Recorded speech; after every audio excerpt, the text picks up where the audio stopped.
परिचय। बच्चों, आज हम साम्यावस्था के बारे में जानेंगे।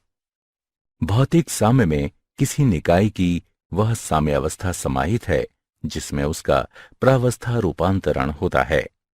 उदाहरण के लिए नमक की घुलनशीलता, जल का वाष्पीकरण आदि। कैल्शियम कार्बोनेट का विघटन या हाइड्रोजन और आयोडीन के बीच अभिक्रिया जैसी रासायनिक प्रक्रियाओं में साम्य रासायनिक साम्य कहलाता है।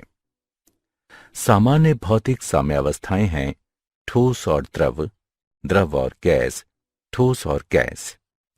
समांगी साम्यावस्थाओं में अभिकारक और उत्पाद समान प्रावस्था में होते हैं, जबकि रासायनिक साम्यावस्थाओं में अभिकारक और उत्पाद अलग अलग प्रावस्थाओं में होते हैं। इसलिए इस पूरे मॉड्यूल में हम साम्यावस्था के बारे में जानेंगे।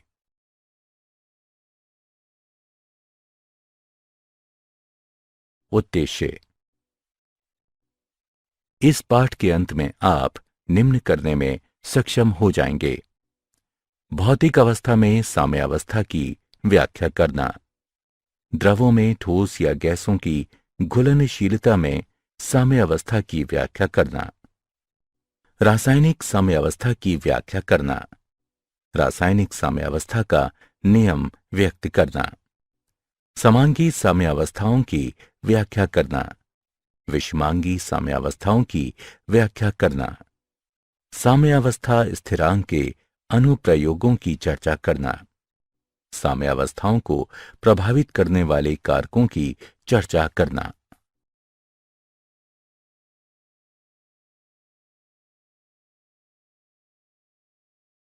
भौतिक अवस्था में साम्य।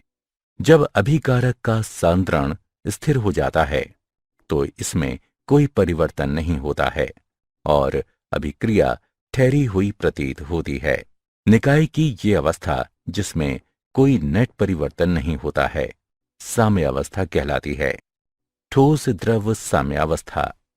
जब एक शुद्ध ठोस पदार्थ को गर्म किया जाता है तो ये एक निश्चित तापमान पर द्रव में परिवर्तित होने लगता है।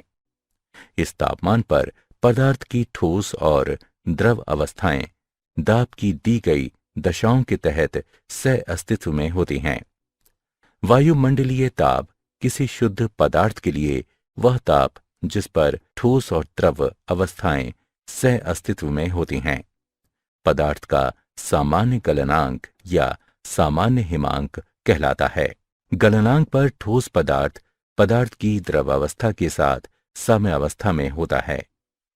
ये मानते हुए कि बर्फ और जल को 273 केल्विन यानी बर्फ के गलनांक पर एक पूर्ण रूपेण रोधी थर्मस फ्लास्क में लिया गया है। इस निकाय का एक रोचक अभिलक्षण यह है कि तापमान तथा बर्फ और जल के द्रव्यमान स्थिर रहते हैं। ये बर्फ और जल के बीच गतिक साम्य दर्शाता है। क्योंकि बर्फ और जल के द्रव्यमान में कोई परिवर्तन नहीं होता है, इसलिए बर्फ से जल में जाने वाले अणुओं की संख्या जल से बर्फ में जाने वाले अणुओं की संख्या के बराबर होती है। इस प्रकार साम्यावस्था पर गलनांक की दर बराबर हिमांक की दर।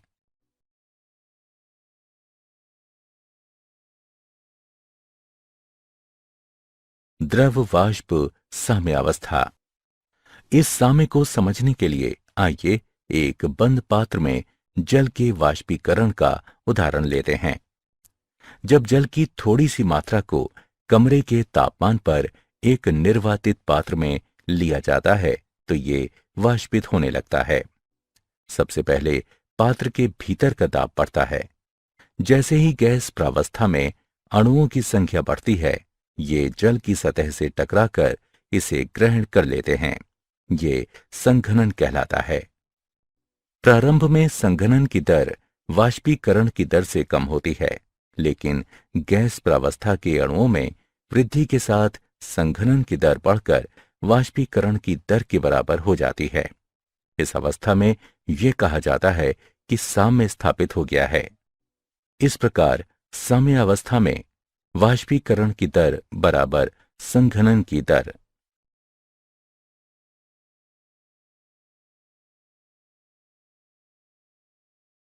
ठोस वाष्प साम्यावस्था। ठोस प्रावस्था से गैसीय प्रावस्था तक सीधे माध्यमिक द्रव प्रावस्था से होकर गुजरे बिना ही स्थानांतरण की प्रक्रिया ऊर्ध्वपातन कहलाती है। इसके विपरीत किसी गैस को सीधे ठोस में परिवर्तित करने की प्रक्रिया निक्षेपण कहलाती है। आइए शुष्क बर्फ का उदाहरण देखें।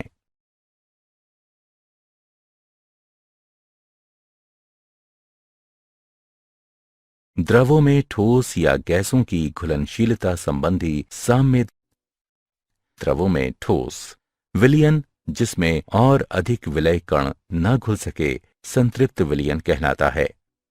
उदाहरण के लिए, यदि हम जल में लगातार चीनी मिलाते रहें तो एक अवस्था ऐसी आती है जब और अधिक चीनी जल में नहीं घुलती है। संतृप्त विलयन साम्य की अवस्था समरूप होता है। जब द्रव में चीनी की घुलनशीलता की दर अपक्षेपण की दर के बराबर होती है तो साम्य अवस्था स्थापित कही जाती है। यह साम्य अवस्था प्रकृति गतिक होती है।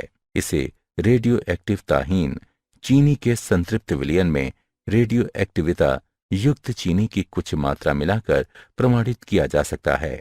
यह अवलोकन किया गया है कि विलयन और रेडियो एक्टिवताहीन चीनी भी रेडियो एक्टिव हो जाती है।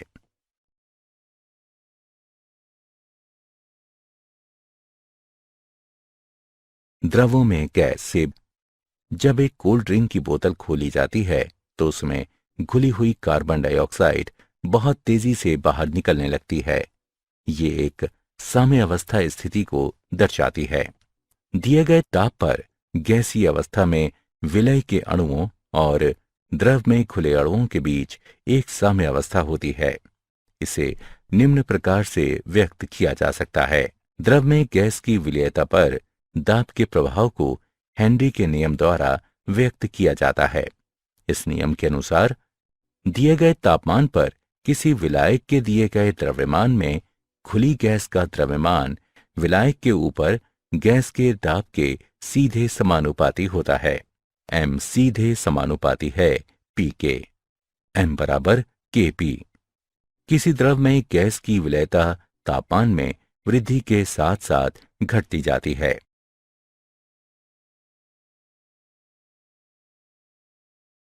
भौतिक प्रक्रम में शामिल साम्य अवस्था के सामान्य लक्षण। 1. साम्य अवस्था पर निकाय के मापने योग्य गुणधर्म स्थिर होते हैं। 2. साम्य अवस्था पर दो विपरीत प्रक्रमों के बीच गतिक संतुलन होता है। 3. केवल बंद निकाय में ही साम्य अवस्था प्राप्त की जा सकती है। 4. जब साम्य अवस्था प्राप्त हो जाती है तो साम्य अवस्था में शामिल पदार्थों की सांद्रता सहित एक व्यंजक मौजूद होता है जो दिए गए तापमान पर एक स्थिर मान पर पहुंचता है। 5. सांद्रता के स्थिर मान का परिमाण ये दर्शाता है कि साम्य अवस्था तक पहुंचने से पूर्व प्रक्रम किस सीमा तक हो चुका है।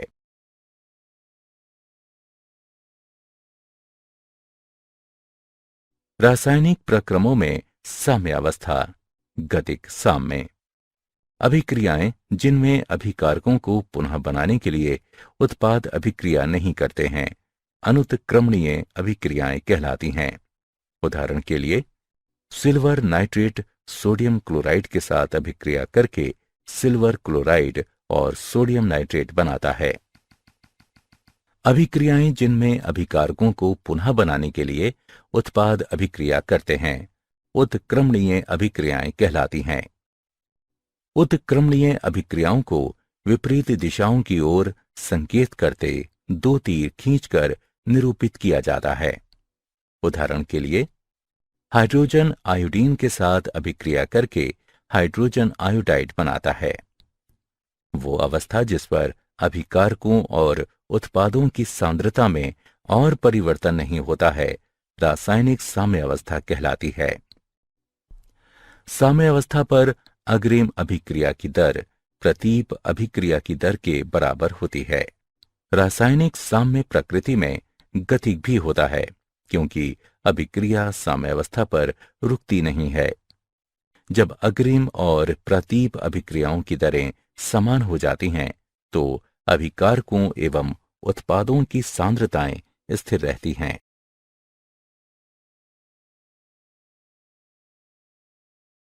रासायनिक प्रक्रमों में साम्यावस्था, गतिक साम्य। आइए उदाहरण की सहायता से साम्यावस्था की व्याख्या करें। जब कैल्शियम कार्बोनेट को एक बंद निर्वातित पात्र में 1073 केल्विन तक गर्म किया जाता है तो ये कैल्शियम ऑक्साइड और कार्बन डाइऑक्साइड गैस उत्पन्न करने के लिए अपघटित होने लगता है। कार्बन डाइऑक्साइड दाब में वृद्धि करती है। दाब में वृद्धि लगातार होती है क्योंकि अभिक्रिया आगे बढ़ती रहती है और अंत में स्थिर हो जाती है और तब तक स्थिर रहती है जब तक तापमान स्थिर रहता है। ये प्रतीत होता है कि अभिक्रिया एक ठहराव पर आ गई है, हालांकि CaCO3 अभी भी उपस्थित रहता है। ये दर्शाता है कि निकाय ने साम्यावस्था प्राप्त कर ली है।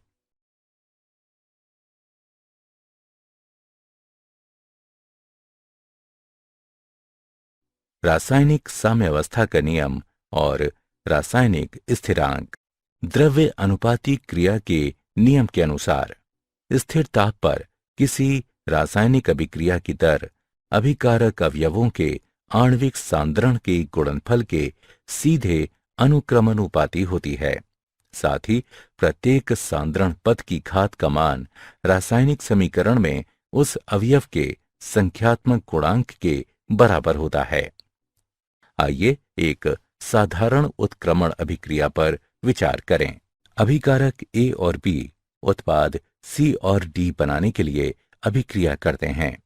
साम्य मिश्रण में सांद्रताएं निम्न प्रकार से संबंधित हैं। इसे समीकरण 1 नाम दें। समीकरण 1 साम्य समीकरण कहलाता है। Kc साम्य स्थिरांक कहलाता है और पद साम्यावस्था स्थिरांक व्यंजक कहलाता है।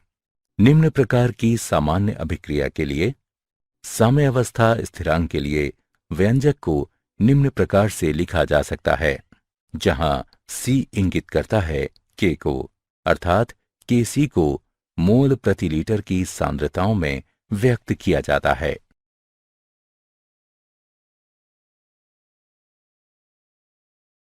समांग साम्यावस्था। इस साम्यावस्था में अभिकारक और उत्पाद एक ही प्रावस्था में होते हैं।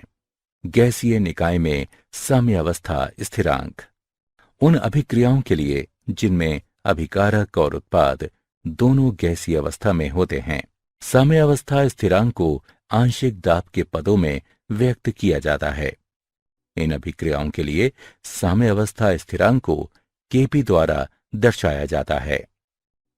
आदर्श गैस समीकरण है PV बराबर nRT, P बराबर N/V RT, जहां P पास्कल में दाब, N गैस के मोलों की संख्या, Vm घन में आयतन है, T केल्विन में तापमान है और R बराबर 0.831 बार लीटर प्रति मोल केल्विन।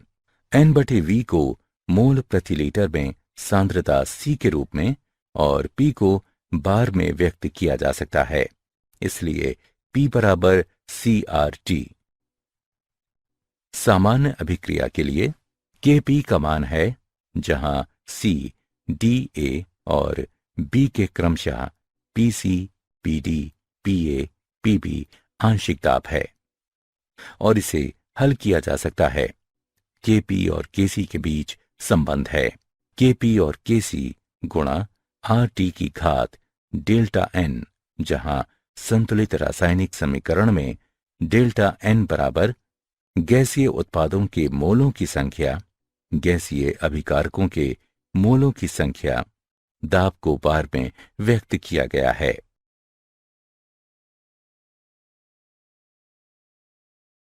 विषमांग साम्यावस्था। साम्यावस्था जिसमें शामिल पदार्थ विभिन्न प्रावस्था में उपस्थित होते हैं, विषमांग साम्यावस्था कहलाती है। उदाहरण के लिए, जब नीचे दर्शाए गए रूप में गैस के साथ द्रव साम्यावस्था में होता है, साम्यावस्था स्थिरांक निम्न है शुद्ध द्रव की सांद्रता 1 है, अर्थात द्रव रूप में H2O बराबर 1। इसलिए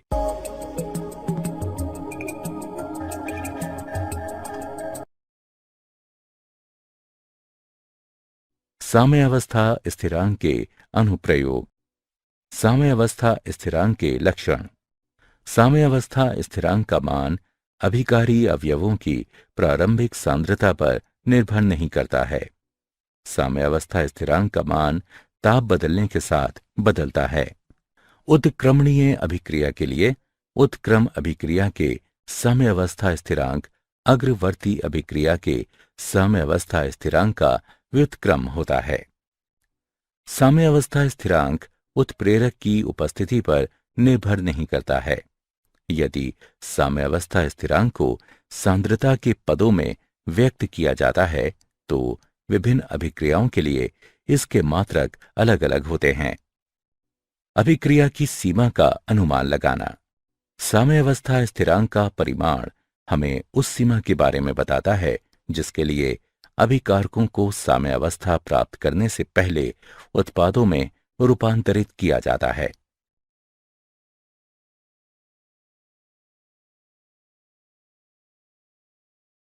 अभिक्रिया की दिशा का अनुमान लगाना। अभिक्रिया भागफल Q किसी समय पर एक विशिष्ट बिंदु पर अभिक्रिया के दौरान उपस्थित उत्पादों और अभिकारकों की सापेक्षिक मात्रा की गणना करता है। इसे मोलर सांद्रता के साथ QC और आंशिक दाब के साथ QP द्वारा दर्शाया जाता है। सामान्य अभिक्रिया के लिए यदि QC KC से अधिक है तो नेट अभिक्रिया पश्चवर्ती दिशा में होती है जो अभिकारकों की दिशा है।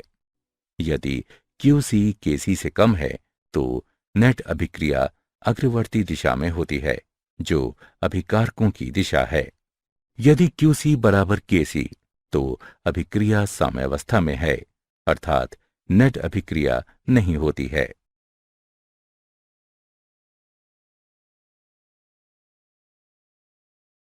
साम्य सांद्रताओं की गणना। चरण 1। साम्य के लिए रासायनिक समीकरण लिखें। चरण 2।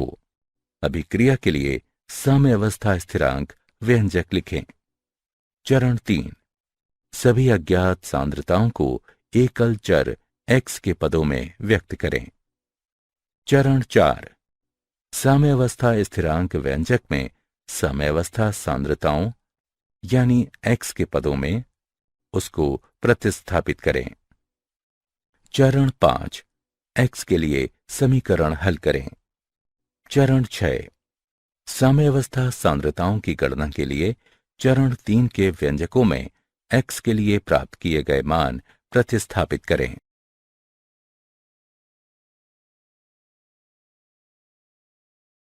साम्यावस्था स्थिरांक K, अभिक्रिया भागफल Q तथा गिब्स ऊर्जा G के बीच संबंध।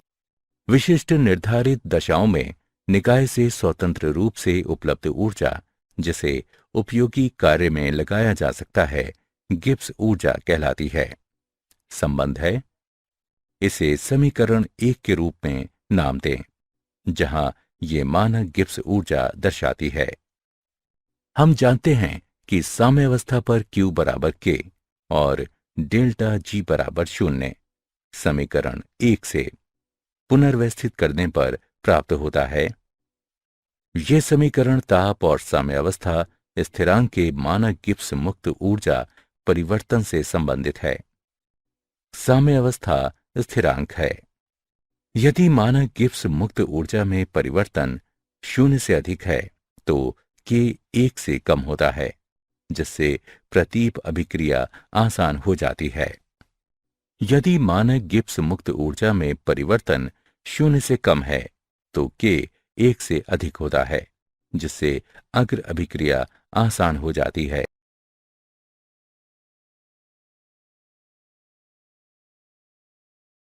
साम्यावस्था को प्रभावित करने वाले कारक। सांद्रण, ताप, दाब जैसे प्राचलों के प्रभाव का अध्ययन ला शातिलिये सिद्धांत की मदद से किया जा सकता है। इसके अनुसार यदि एक निकाय साम्यावस्था में सांद्रण, दाब या ताप में परिवर्तन के अधीन है तो साम्यावस्था उस दिशा में अग्रसर होती है जिस दिशा में परिवर्तन का प्रभाव समाप्त हो जाए। सांद्रता परिवर्तन का प्रभाव। ला शातिलिये सिद्धांत के अनुसार जब साम्यावस्था वाले निकाय में अवयव की सांद्रता बढ़ जाती है तो साम्य स्थानांतरित हो जाएगा जिससे मिलाए गए पदार्थ का उपयोग हो सके। माना कि साम्यावस्था पर अभिकारकों में से किसी एक अभिकारक को मिलाया जाता है तो अभिकारकों का उपभोग करने के लिए साम्य अग्र दिशा में स्थानांतरित होगा। दूसरी तरफ यदि उत्पादों में से किसी एक उत्पाद को मिलाया जाता है तो उत्पादों का उपभोग करने के लिए साम्य उत्क्रम दिशा में स्थानांतरित होगा। उदाहरण के लिए, नमी वाले दिन हमें ज्यादा पसीना आता है। नमी वाले दिन पसीना ज्यादा निकलता है क्योंकि आसपास की वायु में जल वाष्प की मात्रा अधिक होती है और हमारा शरीर जल वाष्प के रूप में जल को नष्ट नहीं कर सकता।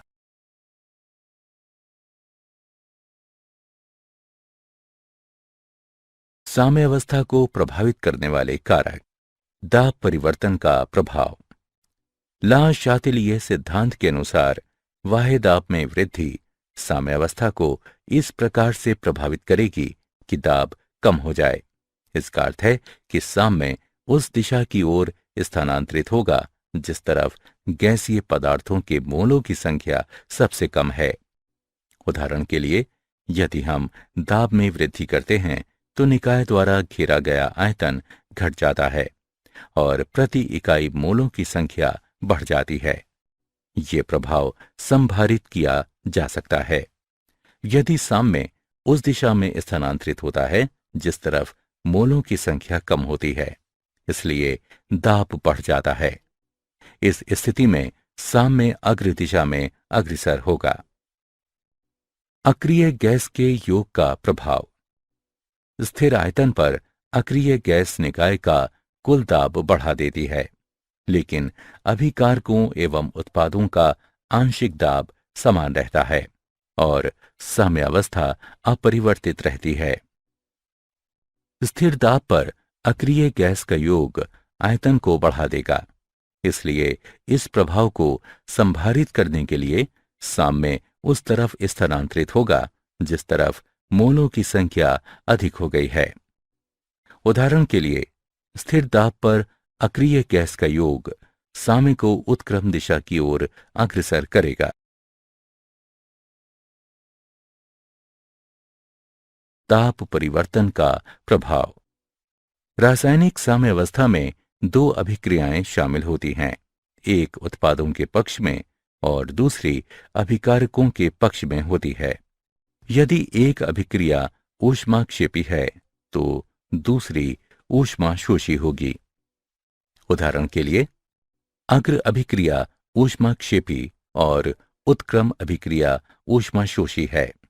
अब यदि ताप बढ़ाया जाता है तो साम्य उत्क्रम दिशा की ओर अग्रसर होता है क्योंकि ये मिलाई गई ऊष्मा के प्रभाव को समाप्त कर देता है। यदि ताप घटाया जाता है तो साम्य अग्र दिशा में स्थानांतरित होगा, इसलिए निम्न तापमान अमोनिया के निर्माण के पक्ष में होगा।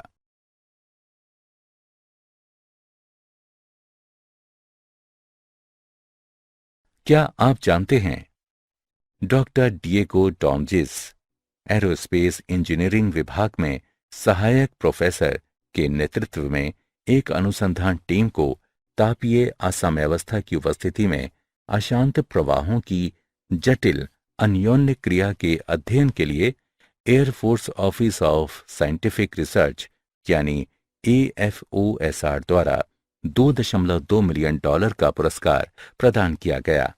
बुनियादी अनुसंधान पहल BRI पुरस्कार अशांत प्रवाहों पर तापीय एवं यांत्रिक असाम्यावस्था प्रभावों, विशेष रूप से सीधे संख्यात्मक अनुकरणों, आणविक अनुकरणों एवं प्रयोगों के द्वारा ऊर्जा विनिमय के लिए मौलिक तंत्र में अध्ययन के लिए दिया गया है।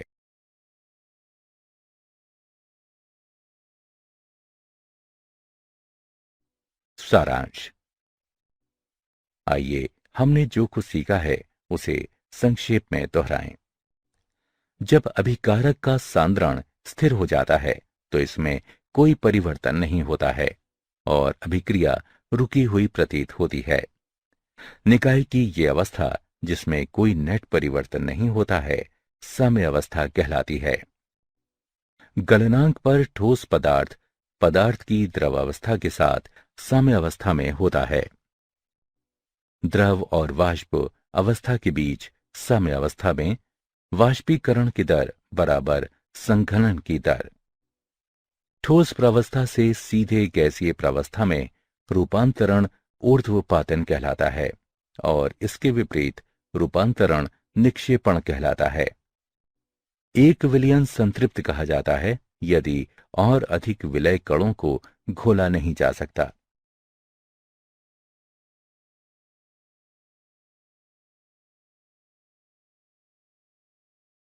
द्रव्य अनुपाती क्रिया के नियम के अनुसार स्थिर ताप पर किसी रासायनिक अभिक्रिया की दर अभिकारक अवयवों के आणविक सांद्रण के गुणनफल के सीधे अनुक्रमानुपाती होती है।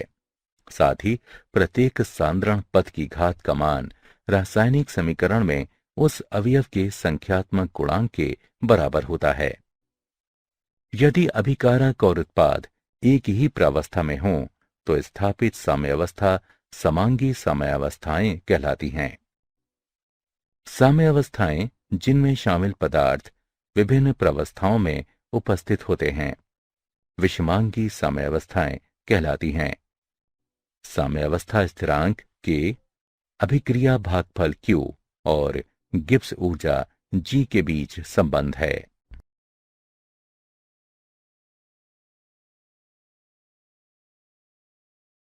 साम्यावस्थाओं को प्रभावित करने वाले कारक सांद्रण परिवर्तन, दाब परिवर्तन, अक्रिय गैस योग, ताप परिवर्तन और उत्प्रेरक का प्रभाव हैं।